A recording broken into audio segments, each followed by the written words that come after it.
সকাল থেকে বসে বসে বোর হয়ে গেছি, তো ভাবছি কি রান্না করবো। তো আজ যেহেতু শ্রাবণ মাসের প্রথম সোমবার, আমার ঘরে যেহেতু ভোলেনাথ প্রতিষ্ঠা আছে, তো ভাবছি আজকে নিরামিষ খাবো এবং ভোলেনাথের মধ্যে জল ঢালাই। তো চলো আজকে কী কী রান্না বান্না করছি তোমাদের সাথে সেটা শেয়ার করি।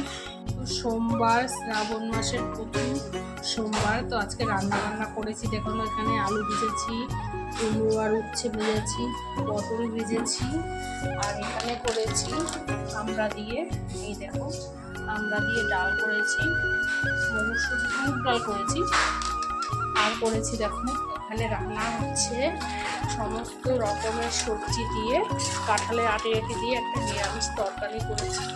আর যেহেতু নিরামিষ, তো কিছুই মাছ মাংস কিছুই হবে না বাড়িতে, পুরো নিরামিষই হবে। যেহেতু আমি জল ঢালবো, আমার ঘরে যেহেতু ভোলেনাথ আছে, তো এইটাই রান্না বান্না হলো আজকের সোমবারের দিন।